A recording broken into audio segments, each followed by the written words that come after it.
টুকরা ওই হাবি কত স্বপ্ন নিয়া ময়দানে আওয়াজ, কিন্তু অকাতরে চলে গেল। কেউ ভাবেও নাই সন্তানটারে নাকি হাতের মধ্যে নিয়ে বলেছিল, আমি যদি মরে যাই আমার সন্তানটাকে দেখে শুনে রাখিও। ভাই আল্লাহ যদি আমাকে নিয়ে যায় আমার বাচ্চাটার দিকে একটু খেয়াল রাখি। তো এই কথাটা আমি বলতে পারিনি। আজও কলিজা ভরে দোয়া করেছি, এমন একটা মোনাজাত নাই যেখানে আমি যুবকের জন্য কলিজা ভরে দোয়া করি না। ও আল্লাহ, আর জানো আমার এই জমিনের মধ্যে ওসমান হাদির মতো কারো প্রাণ ঝরে না যায়। কুদরতের ছায়া দিয়া আমার কলিজার প্রত্যেকটা যুবকের জীবনকে হেফাজত করিও। এরে আমার কলিজার বাবারা, আমার আল্লাহকে বেজার করা যাবে না কেন, সেই প্রশ্নের জবাবে আমি এতক্ষণ হাদিসের আলোচনায় আছি। আমার আল্লাহ কেমন দয়ার মালিক, সারা জীবন বয়ান করলে শেষ করা যাবে না। ওরে তুমি ঘুমাইতেছো রাতের বেলা, আল্লাহ যদি সজাগ করে না দেয় কেমনে সজাগ হইবা? আমার আল্লাহ সজাগ করে দিতেছে। আবার কত মা কান্দে, রাতের ঘুমের মধ্যে সন্তান চিরবিদায় হয়ে গেছে। ও আমার যুবক, এত কষ্ট করে এত দৌড়ান দৌড়াই, না খানা না ঘুম না শান্তি, পায়ে ধরে ধরে বলি বাবা তুমি স্কুলে পড়ো, কলেজে পড়ো, চাকরি করো, ব্যবসা করো, আমি কলিজা ভরে দোয়া করি। আমি একথা একবারও বলি নাই স্কুল বন্ধ করে মাদ্রাসায় যাও, তাবলিগে যাও, পীরের কাছে যাও, না হয় জাহান্নামে যাবে। বাংলাদেশে আমি যুবকদের খুব ওজন দিয়া বলি, যুবক তুমি স্কুল ছাড়বা না, কলেজ ছাড়বা না। আমার দেশে মাওলানা মুফতি মুহাদ্দিসের অভাব নাই আলহামদুলিল্লাহ, তবে কলিজায় দুঃখ, আমার দেশে আদর্শবান ডাক্তারের অভাব, আদর্শ ইঞ্জিনিয়ারের অভাব, আদর্শবান ওসি ডিসি এসপির অভাব। আর যদি আমার দেশের সব থানা জেলার ওসি ডিসি এসপি 5 ওয়াক্ত নামাজি হয়ে যেত, কোন সুদখোরের অনুমতি নিয়ে ওয়াজের ময়দান সাজাতে হতো না। ঠিক কিনা বলো? এরে আমার যুবক, তুমি ডাক্তার হও দোয়া করে গেলাম, কলিজা ভরে দোয়া করি, ইঞ্জিনিয়ার হও, প্রফেসর হও। আরে তোমার মতো যুবক বিজ্ঞানী, তোমার মতো যুবকেই তো ইঞ্জিনিয়ার, তোমার মতো যুবক তো ডাক্তার জাকির নায়েক। কে না চিনে তাকে? অথচ হোমিওপ্যাথিক ডাক্তার, এত সুনাম। এরে যুবক, আমি হাসির জন্য বলি না রে বাবা, মনে চাই নিচে নেমে আসি, তোর পাও দুইটা জড়ায় ধরি, আর বলতাম যুবক পায়ে ধরে বলি, আর দাড়ি কেটে আমার রসুলের কাদাস না রে যুবক, আর আমার মাওলাকে সারা ভিন্ন জায়গায় মাথা নত করিস না। ফিরে আয়, আল্লাহর পথে ফিরে আয়। ও যুবক, আমি নিচে নেমে পাও ধরার জন্য রেডি হয়ে বসে আছি। একটা যুবক, তুমি দিনের পথে চলে আসো। তুমি ডাক্তার হও, ইঞ্জিনিয়ার হও, তুমি প্রফেসর হও, তুমি একজন এমপি হও, তুমি একজন চেয়ারম্যান হও, তবে আমার আল্লাহকে নিয়ে জিন্দা থাকো। তোমার সম্মান এত বেশি, আজকে তুমি টাকার পেছনে দৌড়াও কেন? জ্ঞানটাকে কাজে খাটাও, চরিত্র ঠিক রেখে বড় হও, লেখাপড়া করে একটা জায়গায় যাও, টাকাওয়ালারা তোমার পেছনে ঘুরবে। আল্লাহর ভয় অন্তরে জমা করো, ওই মালিকের আপন বানাইয়া চলো। অনেকে মনে মনে ভাবতে পারো এটা কেমনে সম্ভব। হ্যাঁ, তুমি এবার নিজে তাকায় দেখো, জীবনে মাদ্রাসায় যায় নাই, আলিফ বাতাও শিখে নাই। তোমার লাইনের জেনারেল যুবকটা সেখানেও হাজির। আল্লাহ বলেন আমার কাছে বেঈমানেরা চাইলেও দেই, মুমিনেরা চাইলেও দেই, নারীরা চাইলেও দেই, পুরুষেরাও চাইলে দেই। আবার একদল মানুষ আছে ওরা চাওয়ার মতো ভাষা বুঝে না, কথা বলার জবান নাই। আমি আল্লাহ ওদের অন্তরের হালাত জানি, চাওয়ার আগে সব আমি দিয়ে দেই। চাওয়ার আগে যিনি সব আশা পূরণ করেন তিনি হলেন আমার রব। এমন একজন দয়ার মালিক আর কেউ নাই। দুনিয়ার মানুষের কিছু নেওয়ার পরে যদি প্রশংসা না করি, বদনাম করি, আর দিবে না। কিন্তু আল্লাহ বলেন আমি কেমন দয়ার মালিক, তাকায় দেখ আমার দেয়া পানি, আমার দেয়া বাতাস, আমার দেয়া সূর্যের আলো, চাঁদের আলো, আমার দেয়া জমিনের ফসল, গাছের ফল, নদীর মাছ, সব যারা মন্নত খাইয়া আমার হুকুমের বিরোধিতা করো, নামাজ নাই, রোজা নাই, তেলাওয়াত নাই, পর্দা নাই, হালাল হারামের ভেদাভেদ নাই, আমি যদি স্বার্থপর হইতাম একটা নাফরমানকেও ঘুমের মধ্যে মেরে ফেলতাম। আল্লাহ মারছেন? আল্লাহ মারেন নাই। আল্লাহ মারবেন দূরের কথা, বড় আমার আল্লাহ প্রতিদিন বারবার বান্দাকে ডাকেন, হাইয়া আলাস সালাহ, হাইয়া আলাল ফালাহ। বারবার ডাকেন, আসো আমার দরওয়াজায় একটা হাজিরা দিয়া যাও। ফজরে ডাক দেওয়া হলো, তোকে পাওয়া যায় নাই। আবার জোহরে ডাক দেওয়া হলো, বেজার হই না, আবার ডাক দেওয়া হইলাম মুয়াজ্জিনকে দিয়ে আসো নাই। আমি আল্লাহ রাগ না করিয়া আবার আসরে ডাক দেওয়াইলাম। আবার তোমাকে মুয়াজ্জিন আসরে ডাক দেয়, আসো, আসরেও আসো নাই। আমি আল্লাহ রাগ করি নাই। আবার ডাকা হলো মাগরিবে আসো, তুমি মাগরিবে আসো নাই। আমি রাগ করি নাই। আমি আল্লাহর দয়ার দরজা দিয়া আবার এশার নামাজে ডাক দেওয়াইলাম। এশার নামাজেও তুমি নাই।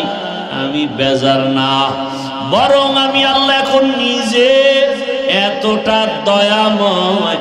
এখন আমি আল্লাহ 5 বার ডাকাইছি মানুষ দিয়া, নবী রাসূল দিয়া। এখন আমি আল্লাহ নিজে তোমাকে ডাকার জন্য আসতেছি। আল্লাহ আসতেছেন ডাকার জন্য। এমন একটা টাইমে আল্লাহ ডাক দিবেন যেই টাইমে মাও ঘুমায়, বাবাও ঘুমায়, নদীর মাছগুলো ঘুমায় শান্ত, গাছের পাখিরা পর্যন্ত ঘুমায়, জমিনটাও নীরব, আসমান নীরব, কোনো আওয়াজ নাই। অতিও গভীর হয় রজনী যখন, নীরবে প্রভুর নাম জপিও তখন। প্রভুর করুণা যদি পাইবারে চাও, গভীর রাতে উঠে প্রভুর গুণগান গাও। আল্লাহ আসছেন আমাদের ডাকার জন্য, ফেরেশতাকে ডাকার জন্য আল্লাহ কোথাও যান না। আল্লাহ পাক জিনদের ডাকার জন্য কোথাও যান না। আল্লাহ মানুষকে ডাকার জন্য প্রথম আসমানে আসেন। কোন সময় আসেন জানেননি কেউ? কথা বলেন না কেন? কখন? রাতের শেষ, যেই সময়ে কোনো আওয়াজ নাই। আল্লাহ দয়া করে ডাকেন আর বলেন, আলা মিন মুস্তাগফিরিন ফাগফির লাহ। কে আছো? গুনাহ করে ফেলেছো, আমি আল্লাহ ক্ষমার দরজা খুলে ডাকতেছি, আসো। তুমি জীবন ভর 60-70 বছর কত গুনাহ করেছো, হাতের গুনাহ, চোখের গুনাহ, জবানের গুনাহ, অন্তরের গুনাহ। আমি আল্লাহ তোমার উপরে বেজার না, বরং আমি ডাক দিলাম। তুমি যদি আমার ডাকে সাড়া দিয়া সিজদায় পড়ে যাও, চোখের পানি ছেড়ে একটা ডাক দিয়া বলো, ইয়া রব্বি গফিরলি,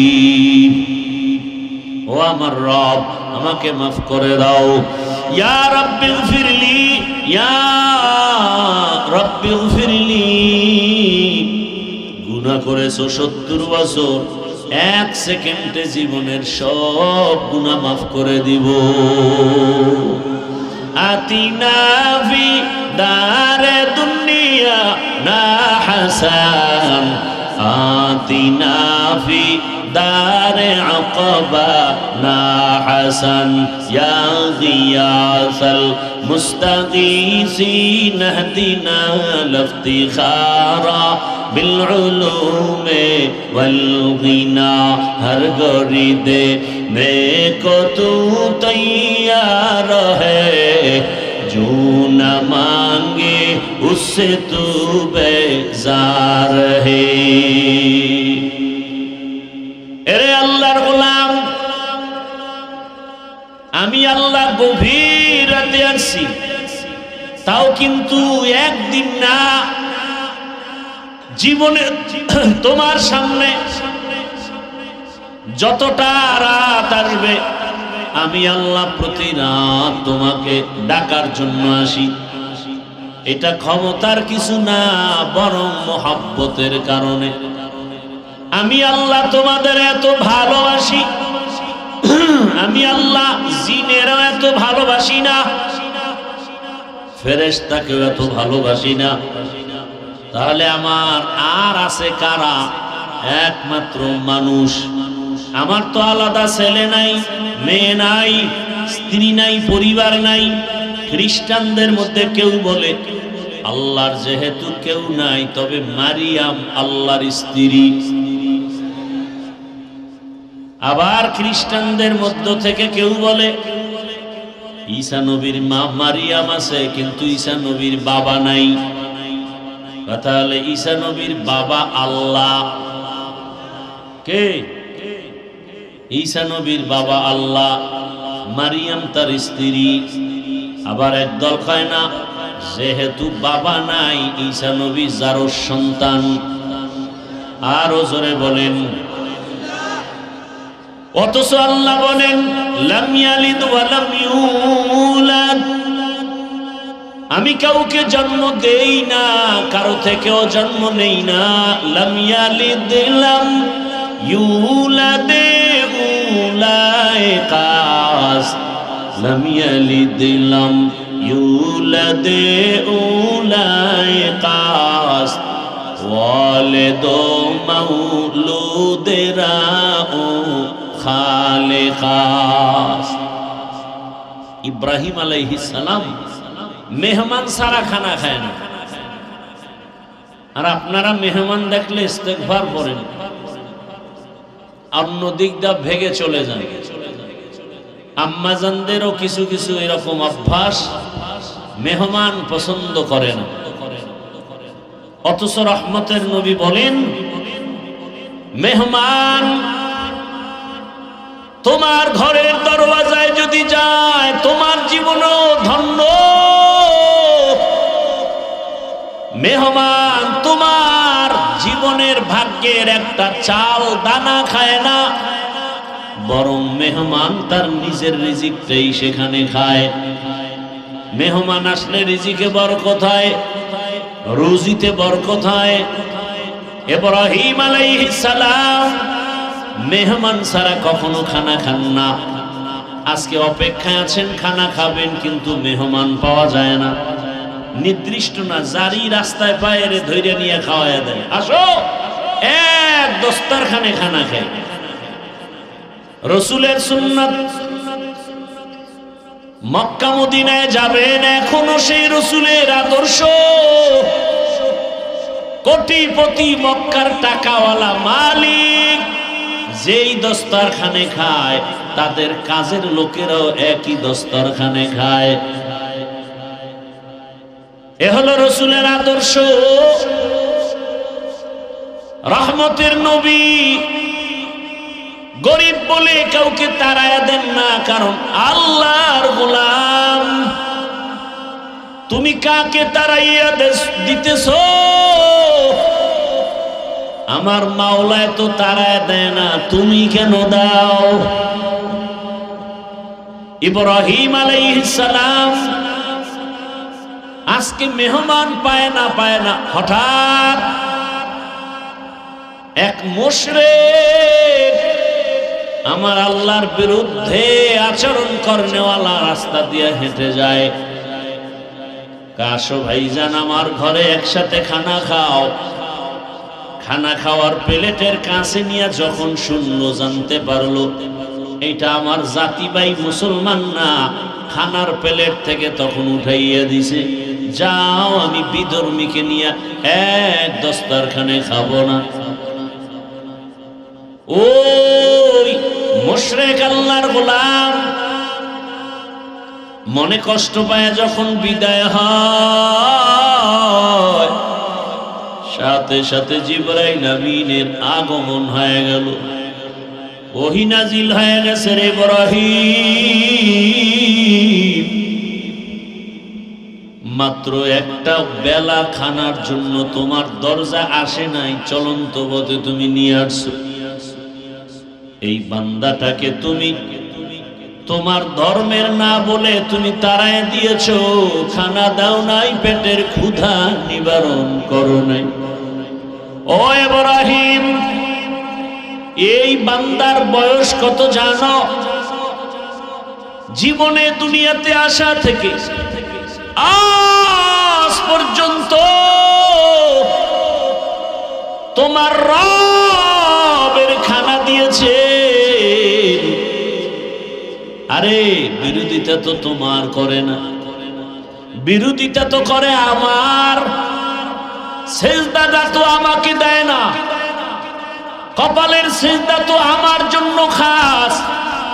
ওই সেজদা দেয় আগুনের সামনে গিয়া, তাহলে আমার কষ্ট লাগবে তো বেশি। অথচ তুমি মাত্র এক বেলার খানা দাও নাই, আর এই দীর্ঘ বছর আমার এই গোলামটাকে আমি এক বেলা খানা বন্ধ করি নাই, কারণ আমি রব, আমার মায়া বেশি। তুমি ওরে বানাও নাই, আদর করে বানাইছি আমি। আমার বানানো বান্দার উপরে আমার এত দয়া, আমার এত মায়া, আমি চাই না আমার বানানো বান্দাগুলো জাহান্নামের আগুনে যাবে। এক সেকেন্ডে জাহান্নামের গরম সহ্য করতে পারবে না। আমি আল্লাহ চাই না আমার কোন গোলাম জাহান্নামে যাবে। এ কারণে যারা বেলাইনে দৌড়ায়, আমি নবী পাঠাইয়া যুগে যুগে সতর্ক করিয়েছি, জাহান্নামের পথে যাইও না রে যুবক। এক সেকেন্ডে জাহান্নামের আযাব গরম সহ্য করতে পারবা না রে বাবা। সব নবী রাসূলই দাওয়াতি দিলেন জাহান্নাম থেকে বাঁচো, আমার রাসূলই দাওয়াত দিলেন যে জাহান্নাম থেকে বাঁচো। এবার তাদের খলিফা, তাদের প্রতিনিধি, তাদের ওয়ারাসা, দুনিয়াতে বর্তমানে উলামায়ে কেরামের একই আওয়াজ, যদিও আওয়াজের টন ভিন্ন ভিন্ন, আমার কণ্ঠের আওয়াজ একরকম, আবার তাবলীগওয়ালাদের আওয়াজ ভিন্ন রকম, ফর্মুলা এক একটা আলাদা, কিন্তু উদ্দেশ্য কেন আলাদা না? আমার পেটের ভেতরে ব্যথা, ডাক্তার দেখাবো, গেলাম সিরাজগঞ্জ বাজারে, কথার কথা, ওখানে তো হোমিওপ্যাথিক ডাক্তারও বসে আছে। যদি বলি আমার পেটের রোগ নিরাময় করেন, সে দিবে আমাকে লিকুইড পানি, বলবে 10টা ঝাঁকি দিয়ে তুমি 2 ফোঁটা করে খাও। ওই পেটের রোগের জন্য আমি ঘুরিয়া যদি এমবিবিএস ডাক্তারের কাছে যাই, ওই ডাক্তার বলবে ইনজেকশন দাও, সিরাপ নাও, ট্যাবলেট ক্যাপসুল নাও। আবার কোন কবিরাজের কাছে গেলে বলবে তুমি তাবিজ নাও। আমি যেটা বুঝাতে চাই ভালো করে বুঝেন, হোমিওপ্যাথিক ডাক্তারের সিস্টেম আর ফর্মুলা আলাদা, এমবিবিএস ডাক্তারের রোগের ফর্মুলার চিকিৎসা ফর্মুলা আলাদা, কবিরাজের চিকিৎসা ফর্মুলা আলাদা, কিন্তু উদ্দেশ্য কারো আলাদা নাই। হোমিওপ্যাথিক ডাক্তারও চায় পেট ব্যথা ভালো হয়ে যাক, এমবিবিএস ডাক্তারও চায় পেট ব্যথা ভালো হয়ে যাক, কবিরাজও চায় পেট ব্যথা ভালো হয়ে যাক। ভাইরা আমার, ভালো করে বুঝো, ঈমানের লাইনে আমাদের কলবের মধ্যে রোগ আর গুনাহের ময়লা, এই রোগের চিকিৎসার জন্য একমাত্র উলামায়ে কেরাম ডাক্তার। বলে কেমন ডাক্তার? বলে ফর্মুলা এক এক রকম, এক একজনের। তাবলীগওয়ালাদের ফর্মুলা ভিন্ন, পীর সাহেব যারা মানুষের কলবের চিকিৎসা করে তাদের ফর্মুলা আর এক রকম, বক্তাদের ফর্মুলা, মাদ্রাসাওয়ালাদের ফর্মুলা আর এক রকম। ভিন্ন ভিন্ন ভিন্ন ভিন্ন ফর্মুলা হলেও কোনো টেনশন নাই, সবার উদ্দেশ্য এক, মানুষ যেন গুনাহ ছেড়ে আল্লাহওয়ালা হয়ে যায়। তুকু যাও সুন্নতে আহমদ কো যাও, বা মুহাম্মদ কে বুয়াদ নিসবত তোরা, মান আহাব্বা সুন্নতি কৌলে রসূল, মজদায়ে কা নামাই হাম কুন কবুল। আমার আল্লাহ তাআলা বলেন, আমি চাই না কেউ জাহান্নামে যাবে, কারণ এক সেকেন্ডের গরম সহ্য করতে পারো না, সেই পাওয়ার নাই, কারণ আমি তোরে বানাইছি দুর্বল করে। ওয়া খুলিকাল ইনসানু যায়ীফা, মানুষের মতো দুর্বল কোন প্রাণী আমি সৃষ্টি করি নাই। মানুষ এতটাই দুর্বল, একটা মশার কাছে দুর্বল, একটা পিপিলিকার কাছেও আমরা দুর্বল, কিন্তু মর্যাদা দুর্বল না, মর্যাদা বাড়ায় দিয়েছেন সবার উপরে। দুনিয়াতে যত প্রাণী আছে সবার থেকে মানুষের মর্যাদা বেশি। ওয়ালাকাদ কাররামনা বানি আদম ওয়া হামালনাহুম ফিল বাররি ওয়াল বাহরি ওয়া রাযাকনাহুম মিনাত তাইয়্যিবাত ওয়া ফাদ্দালনাহুম আলা কাসীরিন মিম্মান খালাকনা তাফদীলা। বনি আদম বড় দামি। কয় কেন? কয় এগো মেধা বেশি। মিথ্যা কথা। বনি আদম বড় দামি কেন? বলে এরা খেতে পারে বেশি। বলে মিথ্যা কথা। বনি আদম বড় দামি বলে কেন? এদের শক্তি বেশি। বলে মিথ্যা কথা। দুনিয়াতে সব শক্তিওয়ালাদের থেকে মানুষের শক্তি দুর্বল। দুনিয়ার সব মেধা সম্পন্ন প্রাণী থেকে মানুষের মেধা দুর্বল। দুনিয়াতে খানেওয়ালা প্রাণীর থেকে মানুষের খানার অবস্থা বড় দুর্বল। কি? মহাসমুদ্রে বড় বড় নীল তিমি আছে। এক একটা নীল তিমির প্রতিদিনের খাদ্য তালিকা 1000 কেজি চিংড়ি মাছ। কে খাওয়ায়? কে খাওয়ায়? ভাইরা আমার, জমিনের মধ্যে একটা বড় পাহাড়, কোহে কাফ, ওই পর্বতে একটা প্রাণী বসবাস করত, সিমর্গ। ওই প্রাণীটার প্রতিদিন খাদ্য হলো 40টা মোটা তাজা হাতি। সুবহানাল্লাহ। না সারাদিন বিড়ি টানলে আইব কেমন? হ্যাঁ, এক একজনের চেহারার থেকে কি নূরের আলো বিচ্ছুরিত হচ্ছে বিড়ি টানার ধাক্কায়। আল্লাহ হেদায়েত দান করুন। খুব খুশি লাগছে না? একটু বিড়ির প্রশংসা করছি, তাই তো? হ্যাঁ, বিড়ি টানেন যারা, বিড়ি টানেন, আপনাকে ঠোঁটগুলো খুব লাল। কি? তোমাদের কলিজা এর থেকে আরো শতগুণ কালো, তোমার চরিত্র আরো কালো। পৃথিবীতে যদি কোনো ফাও আকাম থাকে, কিছু আকাম আছে লাভ আছে, যেমন মদ পান করা একটা আকাম, কিন্তু এটাই লাভ আছে।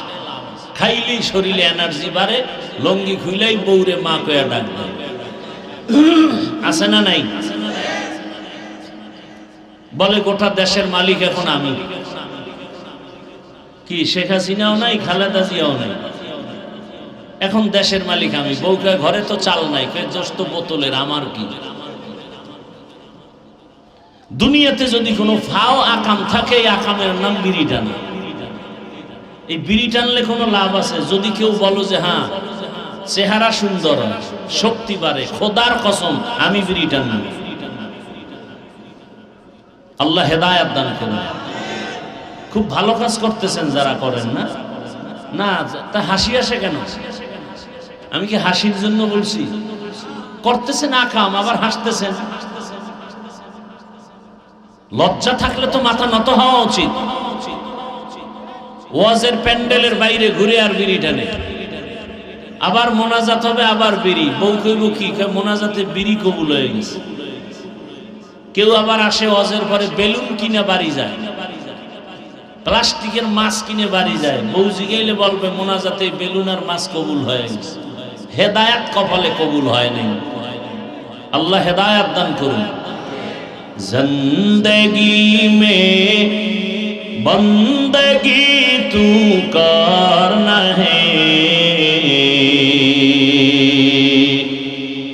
जिंदगी में बंदगी तू करना है,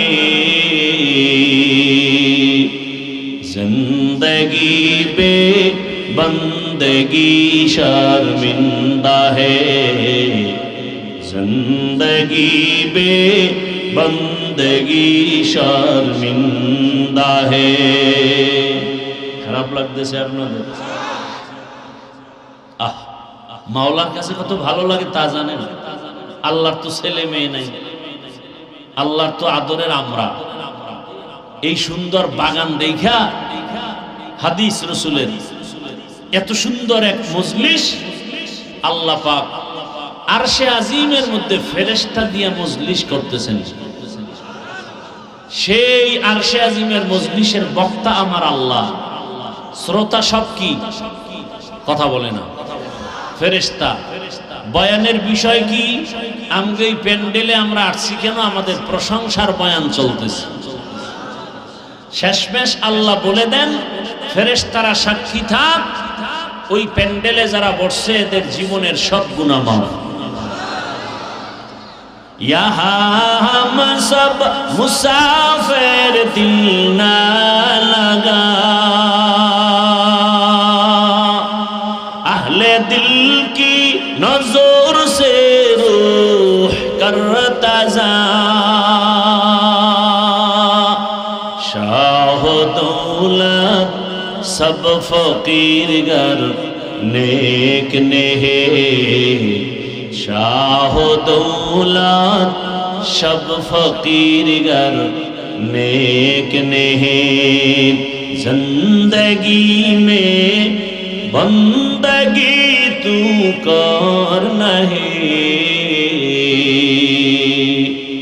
जिंदगी में बंदगी शर्मिंदा है, जिंदगी में बंदगी शर्मिंदा है, जिंदगी में बंदगी कौन बंदगी, बंदगी पे जिंदगी शर्मिंदगी।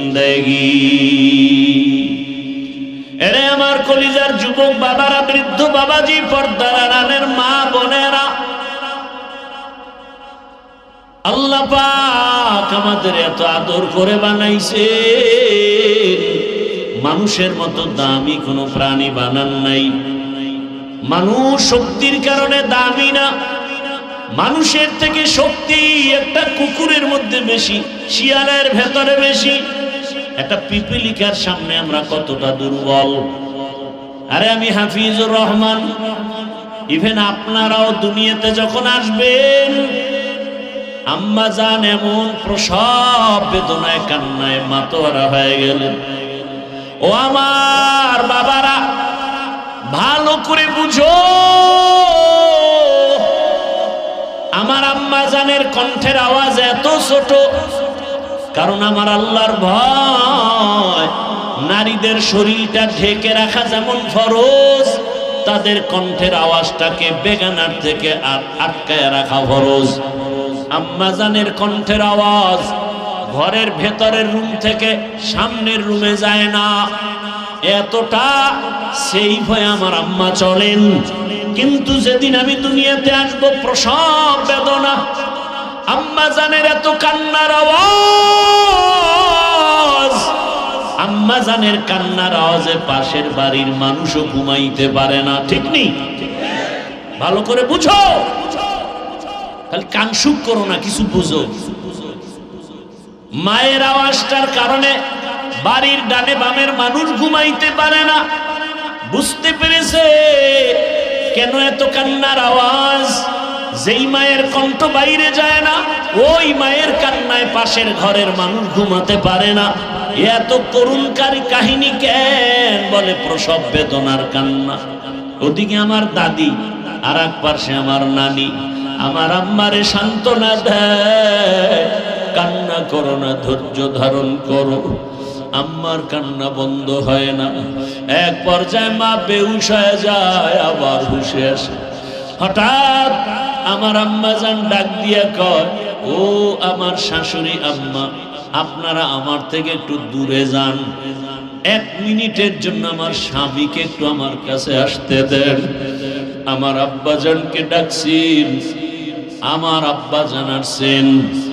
আম্মা জান হাতটা ধরিয়া কান্না করে আর বলে, স্বামী, বাবার কত মায়া কত মমতা ত্যাগ করে তোমার ঘরে আসছি, তোমার মন ভরে খেদমত করতে পারি নাই, তোমার সংসারটা সুন্দরভাবে ধরে রাখতে পারি নাই।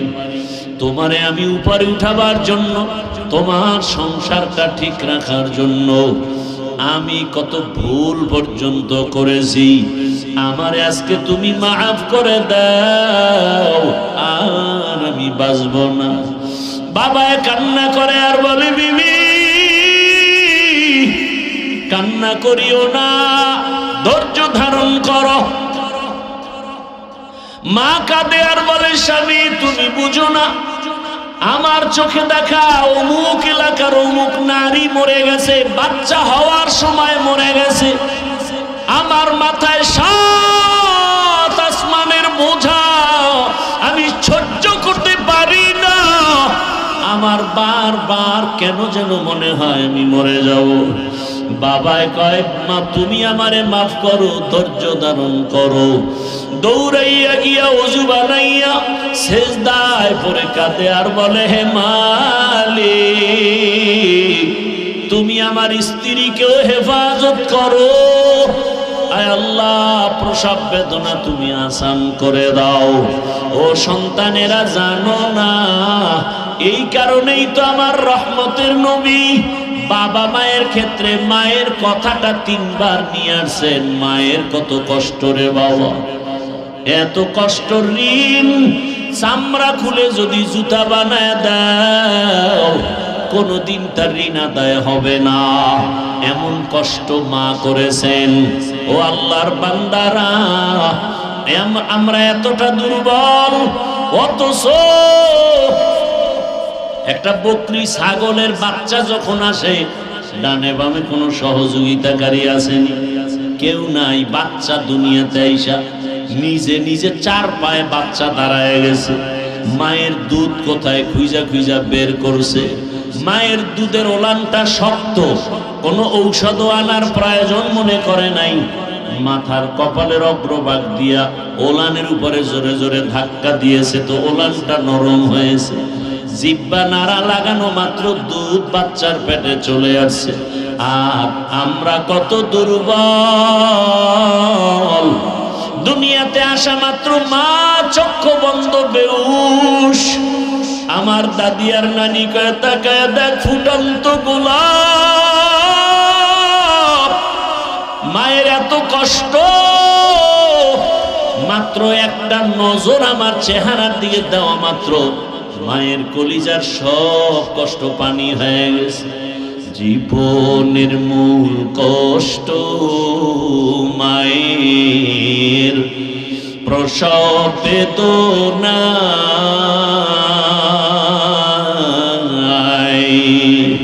সাত আসমান সাত জমি ফিরিয়া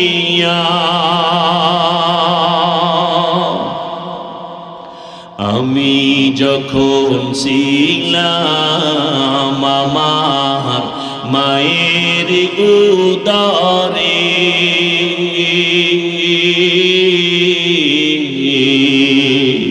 চলাফেরা করলেন যে মায়ে কত কষ্ট করে আমি যখন ছিলাম আমার মায়ের উদরে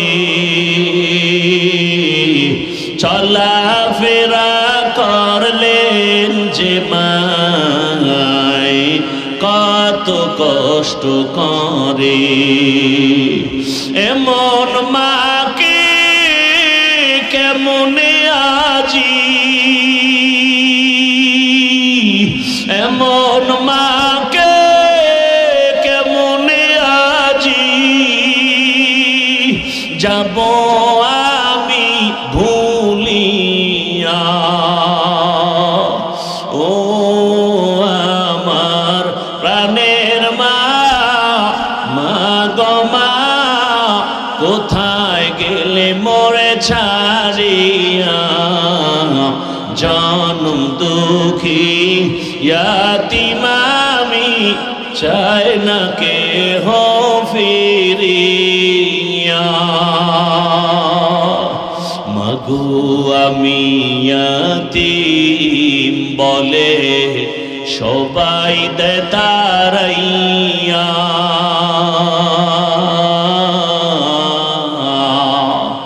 দুঃখের সাথে দিন কাটাই মা পেটে ক্ষুধা নিয়া মাগো আমি ইয়াতীম বলে সবাই দেয় তাড়াইয়া দুঃখের সাথে দিন কাটাই মা পেটে ক্ষুধা নিয়া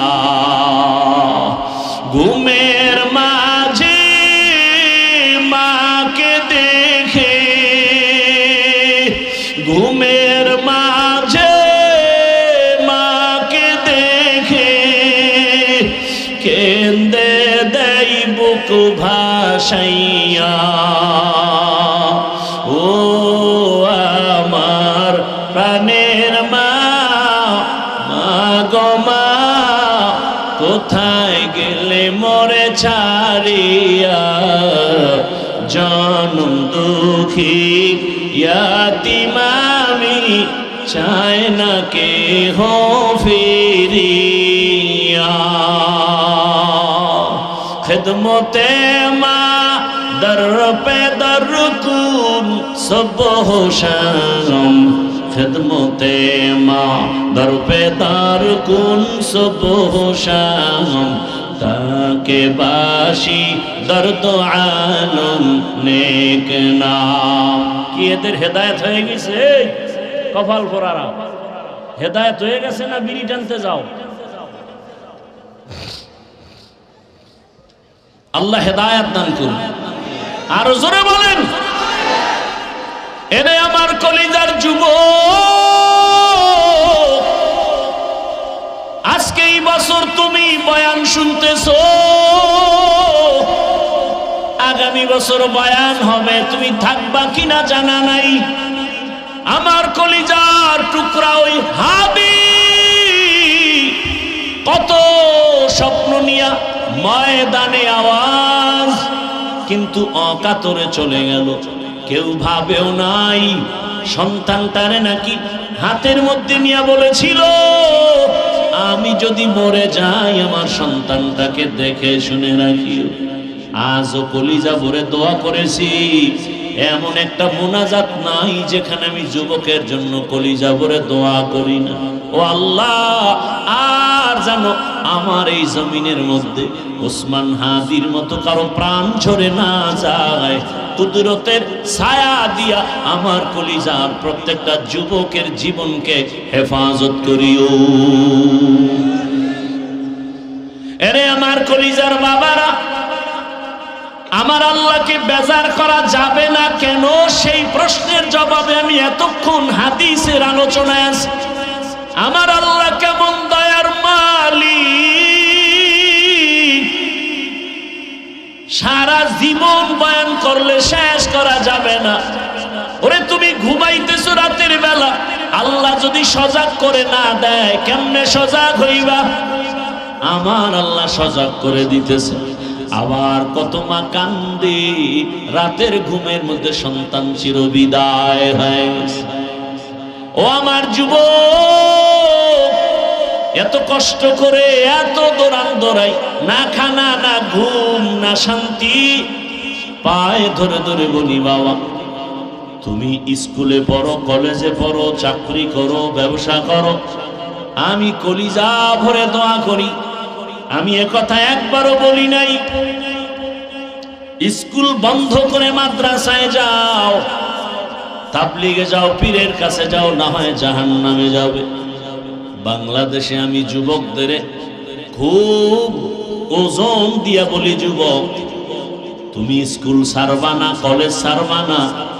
আমার দেশে মাওলানা মুফতি মুহাদ্দিসের অভাব নাই আলহামদুলিল্লাহ, তবে কলিজায় দুঃখ, আমার দেশে আদর্শবান ডাক্তারের অভাব, আদর্শ ইঞ্জিনিয়ারের অভাব, আদর্শবান ওসি ডিসি এসপির অভাব। আর যদি আমার দেশের সব থানা জেলার ওসি ডিসি এসপি 5 ওয়াক্ত নামাজি হয়ে যেত, কোন সুদখোরের অনুমতি নিয়ে ওয়াজের ময়দান সাজাতে হতো না। ঠিক কিনা বলো? এরে আমার যুবক, তুমি ডাক্তার হও, দোয়া করে গেলাম, কলিজা ভরে দোয়া করি। ইঞ্জিনিয়ার হও, প্রফেসর হও, আরে তোমার মতো যুবক বিজ্ঞানী, তোমার মতো যুবকেই তো ইঞ্জিনিয়ার, তোমার মতো যুবক তো ডাক্তার জাকির নায়েক। কে না চিনে তাকে? অথচ হোমিওপ্যাথিক ডাক্তার, এত সুনাম। এরে যুবক, আমি হাসির জন্য বলি না রে বাবা, মনে চাই নিচে নেমে আসি, তোর পাও দুইটা জড়ায় ধরি, আর বলতাম যুবক পায়ে ধরে বলি, আর দাড়ি কেটে আমার রসুলের কাদাস না রে যুবক, আর আমার মাওলাকে সারা ভিন্ন জায়গায় মাথা নত করিস না। ফিরে আয়, আল্লাহর পথে ফিরে আয়। ও যুবক, আমি নিচে নেমে পাও ধরার জন্য রেডি হয়ে বসে আছি।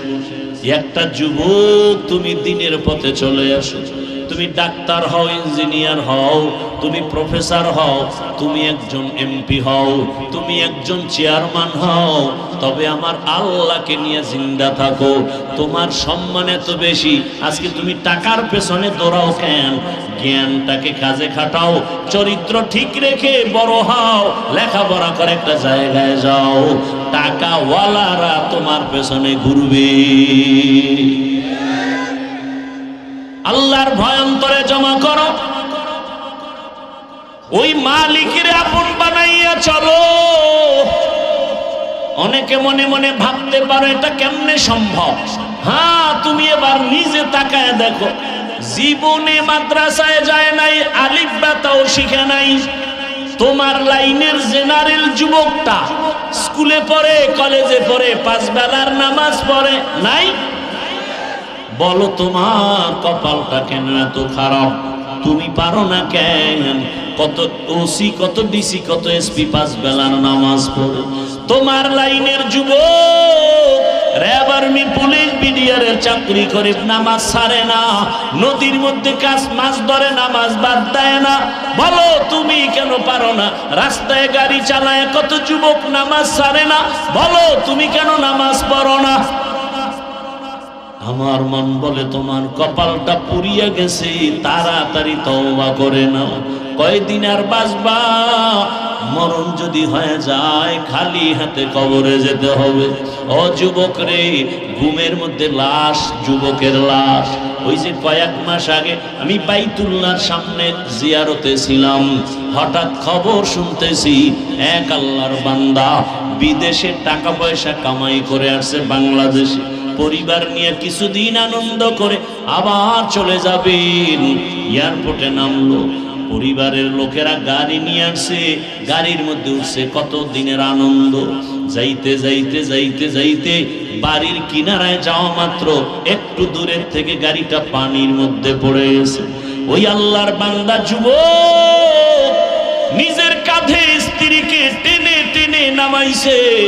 সন্তানটা বাচ্চা সন্তান, একটা শিশু বাচ্চা বাবাকে যখন একটু ডাক দেয় কলিজাটা শান্ত হয়ে যায়, প্রাণটা ভরে যায়। ওই সন্তানটা পর্যন্ত মরে গেল। সাংবাদিক জিজ্ঞাসা করতে গিয়া এই পরিমাণ কান্না করেছে, আর বলে মানুষ গরিব থাকলেও তো ছেলে মেয়ে নিয়ে এক জায়গায় থাকার একটা আনন্দ আছে, আমি কপাল পোড়া সে আনন্দ পেলাম না। টাকার জন্য বিদেশ গেলাম, সেখান থেকে আজ আমি টাকা স্বর্ণের অলংকার নিয়ে আসছি আমার বিবির জন্য, আমার সন্তানের জন্য। আজ আমার কপাল কেন এত খারাপ? বাড়ির দরজায় আসা মাত্রই কাছাকাছি গাড়িটা পড়ে আমার চোখের সামনে আমার কলিজা বাবাটা মরিয়া গেল, আমার হাতের সামনে স্ত্রী মরিয়া গেল। আমি এখন কোন ঘরে যাব? ঘরের বাতি দেনেওয়ালা নাই, আমাকে বাবা বলে ডাক দিয়া সান্ত্বনা দেওয়ার বাচ্চাটাও নাই। ও আল্লাহর বান্দারা, কার পেছনে ঘুরো? যার পিছে ঘুরো লেইখারা তোরে মারার জন্য ওই বন্ধুটাই যথেষ্ট। শত্রু তোরে মারবে না, তোরে মারবে তোর এক প্লেটে খানেওয়ালা বন্ধু। ভাগে কম পড়লেই বলবে ওকে মাইনাস করে দাও, এ জমিন থেকে তাড়ায় দাও, ওকে রাখলে আমার ভাগে কম হয়ে যায়। এই বানা মানুষ মারার জন্য এখন কোনো দুশ্মনের দরকার হয় না। আপন মানুষ বন্ধুটা আপন বন্ধুটারে মেরে ফেলে।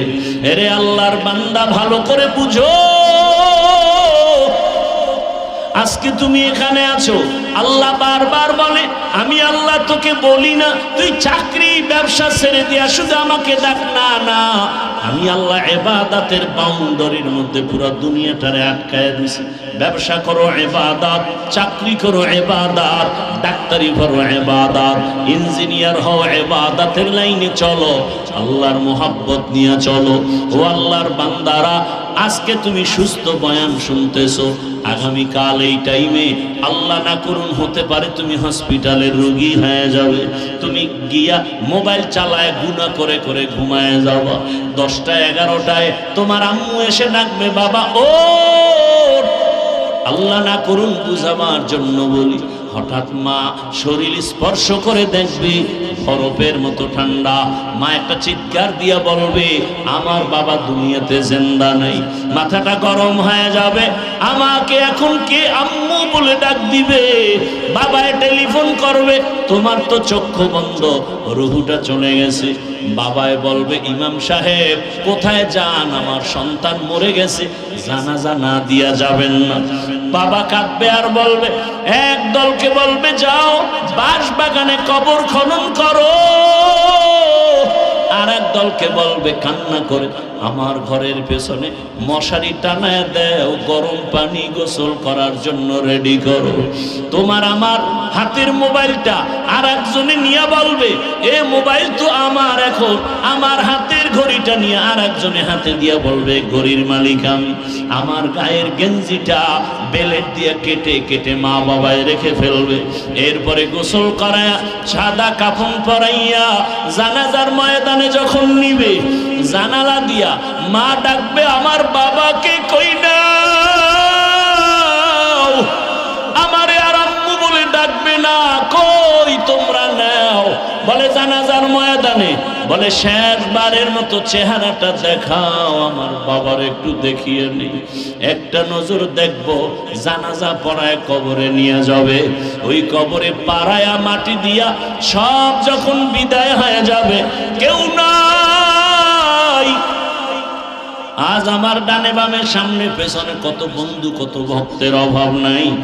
আমি মরে গেলে কবরে রেখে সব যখন বিদায় হবে, আরে অন্ধকার রুমে আমি ঘুমাইতে পারি না, কোন অনেক ভয় লাগে, অথচ মাটির ঘরে আমি একা কেমনে থাকবো রে বাবা।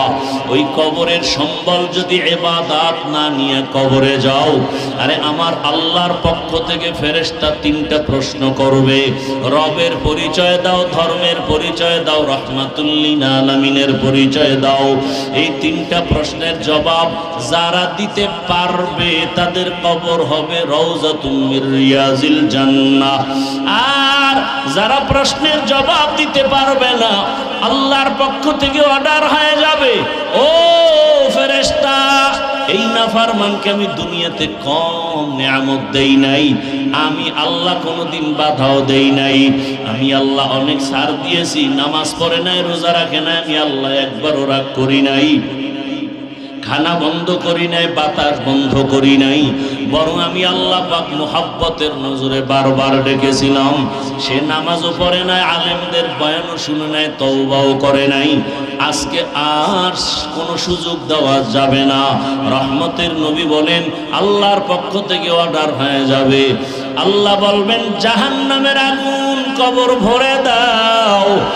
এক পর্যায়ে আল্লাহর কুদরতি আওয়াজ, আল্লাহ বলবে কবরের মাটি দুই পার্শ্ব থেকে গুনাহগার বেনামাজিরে জোরে জোরে চাপ দাও। কবরের মাটি এত জোরে চাপ দিবে পাজরের হাড় চুরমার হয়ে যাবে। আম্মা জান আয়েশা রাদিয়াল্লাহু আনহা বলেন, আমি দেখি রহমতের নবী আমার রুমের মধ্যে বসে বসে গুনগুন করে কান্না করেন, ইয়া রাসূলুল্লাহ আপনি কাঁদেন কেন? বলে আয়েশা, আমার উম্মতের কথা মনে পড়েছে, হাসরের মাঠে কি উপায় হবে।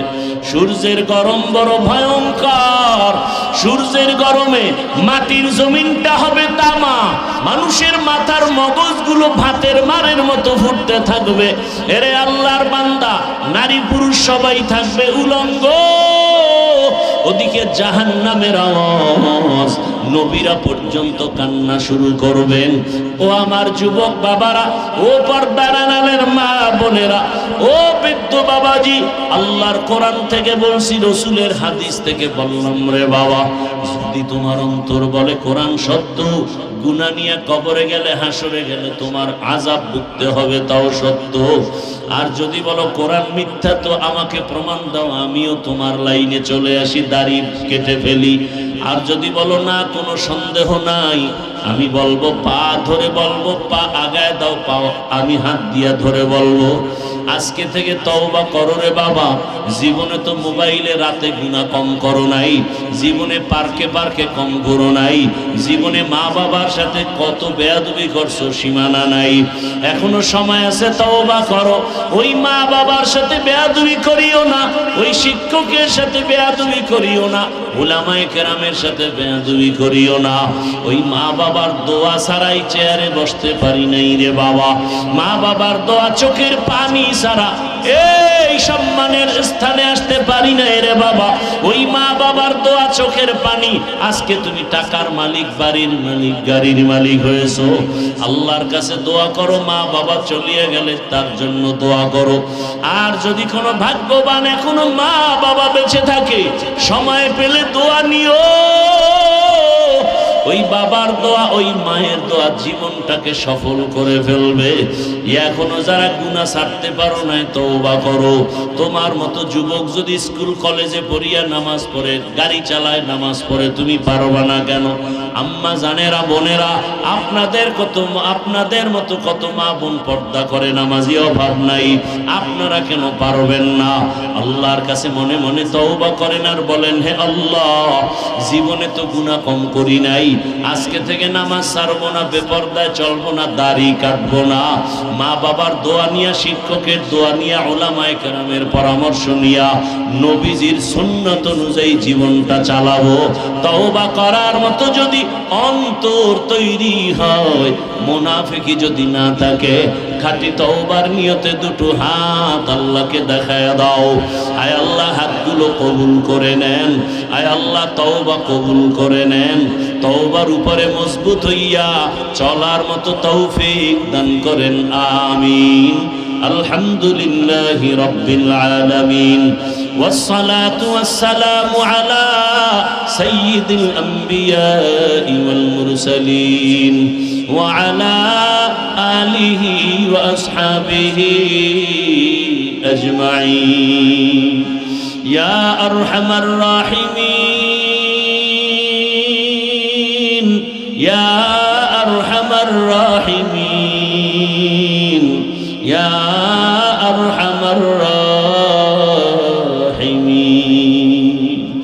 رب ارحمهما كما ربياني صغيرا رب ارحمهما كما ربياني صغيرا हमको तेरे राह की तरफ तेरे राह पर चला हमको खुदाया बेगुनाह न गुज़श्त पर मसाअते हुजूर दिल न करदम ताअते या इलाही मुझसे मुझको दूर कर ताकि देखो मुझ में तुझको एक नज़र अल्लाहुम्मा इन्नका अफ़ुव्वुन करीम तुहिब्बुल अफ़्वा फ़अफ़ु अन्ना अल्लाहुम्मा इन्ना नस्अलुका रिज़ाका वल जन्नह ونعوذ بك من سخطك والنار اللهم إنا نعوذ بك من البرص والجنون والجذام وسيء الأسقام ربنا لا تزغ قلوبنا بعد إذ هديتنا وهب لنا من لدنك رحمة إنك أنت الوهاب اللهم إنا نسألك علما نافعا ورزقا واسعا وشفاء من كل داء ورب العالمين কুদরতের নজর দিয়ে দেখিন আপনার কত গোলাম উলামায়ে কেরাম এখানে হাজির, কত মুরব্বী হাজী সাহেব, কত ব্যবসায়ী চাকরিজীবীরা হাজির। আয় আল্লাহ, আমার কলিজার কত যুবক, কত ছাত্ররা হাজির, পর্দার আড়ালের মা বোনেরা হাত তুলেছে। ও আল্লাহ, আমরা গুনার সাগর থেকে আসছি, আমরা গুনাহ করে জীবনটাকে নাপাক করে ফেলেছি। আমার গুনার খবর আমার মা জানে না, ভাই বোনেরা কেউ জানে না। ও আল্লাহ, আপনি জানার পরেও রাগ করে খানাও বন্ধ করেন নাই, পানিও বন্ধ করেন নাই। আজ তওবার নিয়তে হাত তুলিছি, আর গুনাহ করব না, আর দাড়ি কাটবো না, নামাজ ছাড়বো না, মা বাবার সাথে বেয়াদবি করব না, শিক্ষকের দোয়া নিয়ে, মুরব্বী উলামায়ে কেরামের পরামর্শ নিয়ে নবীর আদর্শে চলবো। আমাদের তওবা কবুল করে নেন, জীবনের সব গুনাহগুলো মাফ করে দেন, মা বোনদের কবুল করে নেন, সন্তানগুলো নেককার বানায় দেন, সারা দুনিয়াবাসীকে মাফ করে দেন। প্রবাসের জীবনে যারা কষ্টের জিন্দেগি নিয়ে কষ্ট করে রুজির জন্য কবুল করে নেন, রিজিকে বরকত বাড়ায় দেন, পেরেশানি দূর করে দেন। আমার দেশ ইসলামের জন্য কবুল করে নেন, শান্তির দেশ বানায় দেন, জালেমদের জুলুম থেকে হেফাজত করেন, চলার পথে হেফাজত করেন। আয় আল্লাহ, যারা ব্যবসা করে, চাকরি করে, কুদরতের দ্বারা বরকত বাড়ায় দেন। আয় আল্লাহ, মাদ্রাসা কবুল করে নেন। আয় আল্লাহ, মাহফিল কবুল করে নেন। আয় আল্লাহ, এলাকায় শান্তি দান করেন। মা বোনদের আবেদা পর্দাওয়ালা বানায় দেন, সন্তানগুলো নেককার বানায় দেন। আয় আল্লাহ, আমার কলিজার প্রত্যেক যুবকের দিনের খাদেম বানায় দেন। আয় আল্লাহ, উসমান হাদিকে শাহাদাতের মর্যাদা দান করেন। আমার দেশের প্রত্যেকটা যুবক কুদরতের হাতে হেফাজতের ব্যবস্থা করে দেন। আয় আল্লাহ, মুরব্বী, ব্যবসায়ী, চাকরিজীবী মা বোনদের নিরাপত্তার ব্যবস্থা করে দেন। আয় আল্লাহ, আমাদের জানমাল আহাল পরিবার হেফাজত করেন। আয় আল্লাহ, মাদ্রাসা মসজিদগুলো কবুল করে নেন। ওলামায়ে কেরাম মাশায়েখদের এক বানায় দেন। হিংসা দূর করে মোহাব্বত বাড়ায় দেন। আয় আল্লাহ, পরস্পরে ইখলাস ও তাকওয়া দান করেন।